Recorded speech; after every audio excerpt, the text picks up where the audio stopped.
नमस्कार दोस्तों, मैं आरडी यादव जॉब मंत्रा चैनल पे आप सभी का स्वागत करता हूं। आशा करता हूं आप सभी लोग अच्छे होंगे और अपनी तैयारी बेहतरीन तरीके से कर रहे होंगे। दोस्तों, मिडिवल हिस्ट्री का आज लास्ट सेट है और इसके बाद हम स्टार्ट करेंगे मॉडर्न हिस्ट्री। मॉडर्न हिस्ट्री जितना पीवाईक्यू है सब कंप्लीट करा देंगे। अभी इसमें मिडिवल हिस्ट्री में जितना group C, group D, RO, ARO, APS, computer जितना भी था सभी को कवर करा दिया हूँ, तो आपको परेशान होने की जरूरत नहीं पड़ेगी। और जब एग्जाम टाइम में रहेगा तो मिडिवल हिस्ट्री एक साथ कंप्लीट करा करके रिवीजन करा देंगे।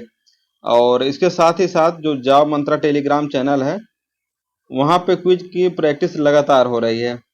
देखिए, यूट्यूब पे थोड़ा टाइम मैं कम दे पाता हूँ क्योंकि ऑफिस जाता हूँ। ऑफिस से आने के बाद शाम को जानते ही थोड़ा इधर उधर पार्टी वगैरह में आना जाना, तो टेलीग्राम पे क्या होता है कि ऑफिस में भी रहते हुए भी वहाँ पे काम हो जाता है। टेलीग्राम पे क्विज बनाना आसान रहता है।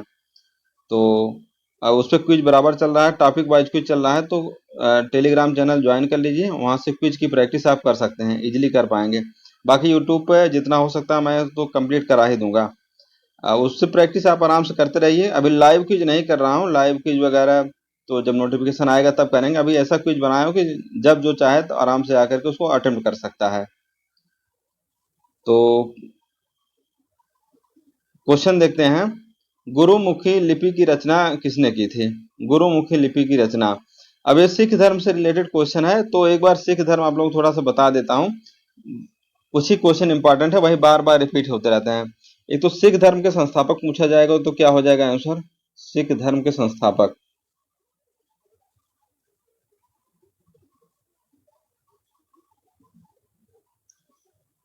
तो गुरु नानक देव।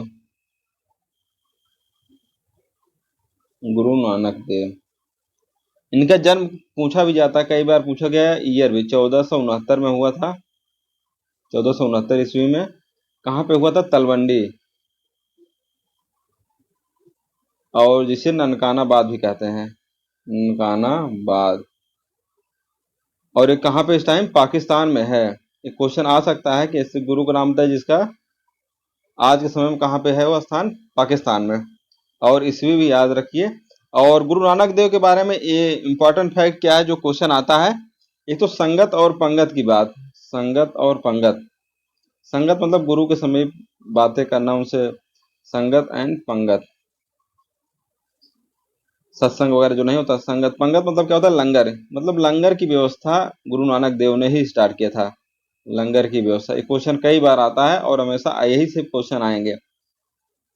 अब इसके बाद आते हैं, पहले गुरु यही हो गए, फर्स्ट। दूसरे गुरु कौन हो गए? सेकंड इनके शिष्य थे गुरु अंगद। सेकंड गुरु गुरु अंगद। इसका आप स्क्रीनशॉट ले लीजिएगा, लिखने की प्रैक्टिस मत कीजिए। इन्होंने क्या किया था? एक तो गुरुमुखी लिपि की रचना, क्वेश्चन कई बार आ चुका है। गुरुमुखी लिपि की रचना कौन किया था? गुरु अंगद ने किया है। और साथ साथ और क्या पॉइंट याद रखेंगे? इनका प्रारंभिक नाम लहना था। क्वेश्चन तो आया नहीं लेकिन याद रख लीजिए, छोटे एग्जाम में आ सकता है। प्रारंभिक नाम लहना।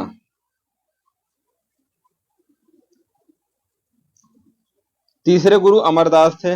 इनके बारे में तो कुछ खास क्वेश्चन आता नहीं। तीसरे गुरु अमरदास, ये अकबर के समकालीन थे। क्वेश्चन हो सकता आ जाए, अकबर के समकालीन।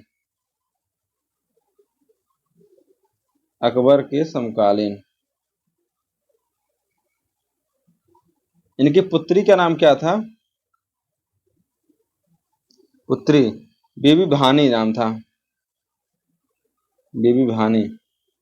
इन्हीं को क्या किए थे? अकबर ने क्या किया था? इनके पति का नाम क्या हो गया? रामदास। अकबर ने 500 बीघे जमीन दिए थे। 500 बीघे जमीन अकबर ने दिया था। और यही कौन से गुरु हैं? चौथे गुरु हो गए रामदास। 500 बीघी जमीन दिया तो इन्होंने क्या एक शहर बसाया जिसे कहा जाता था रामदासपुर, लेकिन वही शहर क्या हो गया बाद में? अमृतसर। रामदासपुर। अब उसको क्या कहा जाता है? अमृतसर नगर हो गया वही, अमृतसर। ये क्वेश्चन कई बार आता है, अमृतसर शहर कौन बसाया था? तो गुरु रामदास ने बसाया था। और जमीन कौन दिया था? अकबर ने जमीन दिया था। अकबर ने जमीन दिया था, 500 बीघे जमीन दिया था। ये हो गया तीसरे गुरु के बारे में। और चौथे गुरु के बारे में। अब पांचवें गुरु आ जाते हैं। पांचवें गुरु कौन हो गए? गुरु अर्जुन देव। इनके बारे में दो क्वेश्चन, हमेशा सबसे ज्यादा क्वेश्चन अगर सिख धर्म में आया है तो गुरु अर्जुन देव से ही आया है। एक तो आदि ग्रंथ की रचना,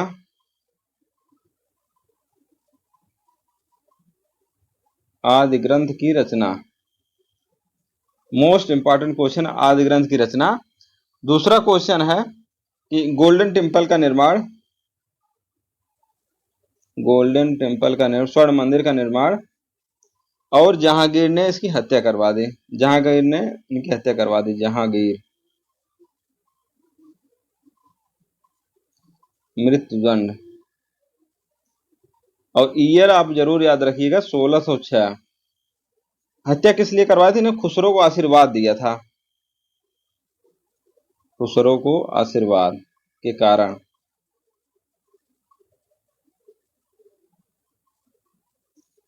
ठीक, ये हो गया गुरु अर्जुन देव के बारे में। इंपॉर्टेंट फैक्ट मैं बता रहा हूँ, जो जो एग्जाम में आने लायक है, ऐसा नहीं सब चीजें बता दूंगा मैं। और जो इंपॉर्टेंट है वही बता रहा हूँ, ज्यादा जरूरी भी नहीं है। पांचवें गुरु हो गए। और अगर बात करें छठवें गुरु की, जो इंपॉर्टेंट क्वेश्चन आ सकता है छठवें गुरु से। छठवें गुरु, इनके बारे में क्या था? अकाल तख्त का निर्माण, अकाल तख्त का निर्माण।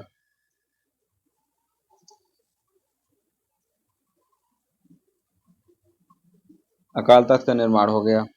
और इसके बाद यहीं आगे लिख लेते हैं। छठवें गुरु के बाद नौवें गुरु के बारे में याद रखिए। नौवें गुरु कौन थे?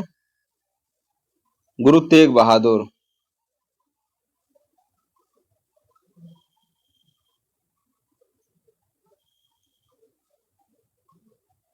गुरु तेग बहादुर, इनके बारे में क्या याद रखना है? इनकी हत्या कौन कौन करवा था? औरंगजेब ने हत्या करवा दिया।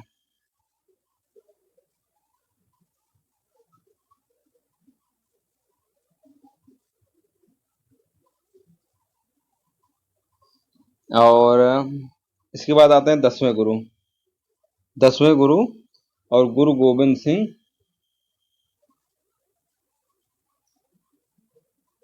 और यही क्या हो गए? अंतिम गुरु यही थे, अंतिम गुरु, अंतिम गुरु। इसके बाद गुरु नहीं हुए गुरु। उसके बाद इन्होंने क्या कर दिया? गुरु पद को खत्म करके वही जो गुरु ग्रंथ साहिब थे उन्हीं को गुरु मान लिए। आज तक वही गुरु ग्रंथ हैं जो आदि ग्रंथ हैं। इनका जन्म पटना में हुआ था। ये तो क्वेश्चन इंपॉर्टेंट नहीं है, लेकिन साथ में खालसा पंथ की स्थापना सबसे इंपॉर्टेंट क्वेश्चन कई बार आ चुका है। खालसा पंथ की स्थापना, और कब स्थापना किए थे? 1699 में। ईयर भी आप याद रखिए, 1699 खालसा पंथ की स्थापना। और अगर ये क्वेश्चन आ सकता है, आदि ग्रंथ का पुनः संकलन इन्होंने किया था। आदि ग्रंथ का पुनः संकलन।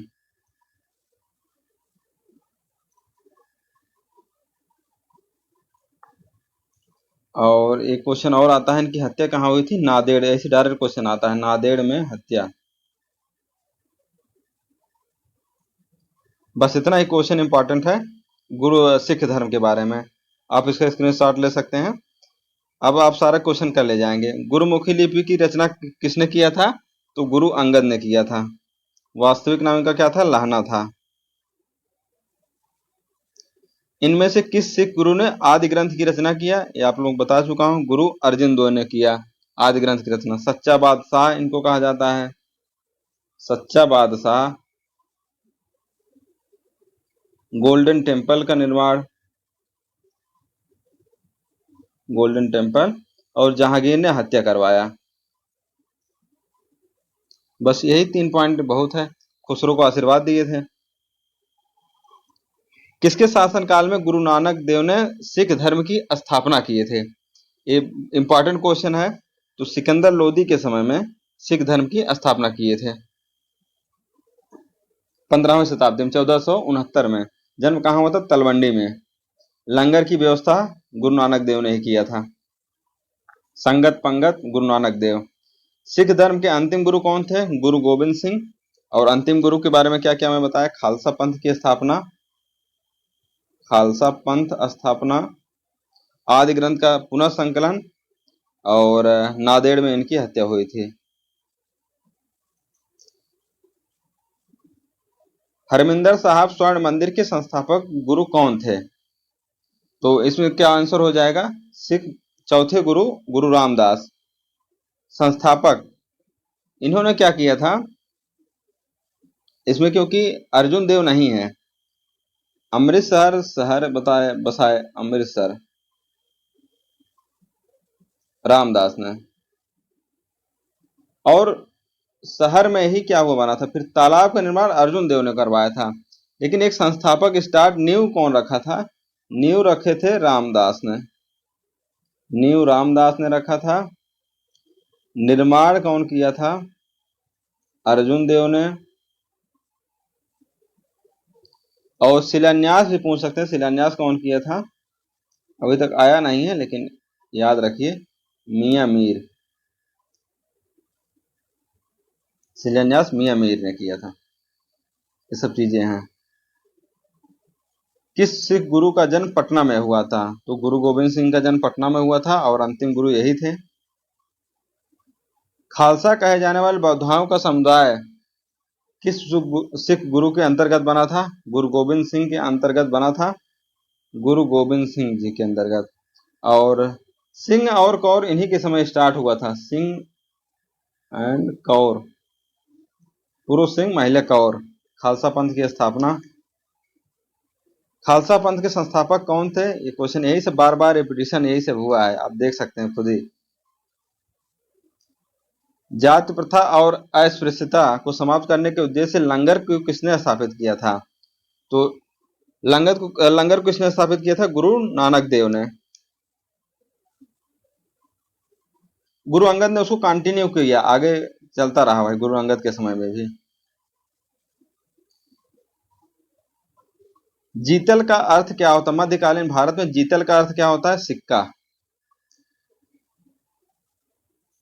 चचनामा मूलतः किस भाषा में लिखा गया था? चचनामा किस में लिखा गया था? अरेबिक भाषा में। इसको फारसी में भी इसको किए थे कौन? फारसी में लिखे थे इसको, फारसी में अली बिन अबू कुफी। ये क्वेश्चन इंपॉर्टेंट नहीं है, बता दे रहा हूं, कभी मान लीजिए ऑप्शन में ही आ जाए। अली बिन कुफी याद रख सकते हैं। फारसी में, अरबी से फारसी में इसको ट्रांसलेट किए थे। 15वीं 16वीं शताब्दी के दौरान वाणिज्यिक व्यापार के लिए आमतौर पर हुंडी का इस्तेमाल किया जाता था। हुंडी का क्या तात्पर्य है? हुंडी का तात्पर्य विनिमय पत्र से है, बिल ऑफ एक्सचेंज। संत कबीर किसके शिष्य थे? संत कबीर रामानंद के शिष्य थे। मध्यकालीन इंडो इस्लामिक वास्तुकला के संदर्भ में निम्नलिखित में कौन सा पिस्ताक का अर्थ क्या है? पिस्ताक का अर्थ है लंबा प्रवेश द्वार, जैसे धनुष के आकार में नहीं होता था पहले, ऐसे जो गेट बने रहते थे, लंबा प्रवेश द्वार। इसको इंग्लिश में नहीं किया है टाइपिस्ट ने, क्या बताएं। सूफी परंपराओं के संदर्भ में समा शब्द का क्या अर्थ होता है? समा शब्द का अर्थ पवित्र गीतों का पाठ। 15 क्वेश्चन था, अब यहीं पे हो गया फिनिश आपका मिडिवल हिस्ट्री। अब स्टार्ट करेंगे मॉडर्न हिस्ट्री, नए जोश और नए उत्साह के साथ और बेहतरीन तरीके से मॉडर्न हिस्ट्री करेंगे। Thank you, best of luck, best wishes, नमस्कार।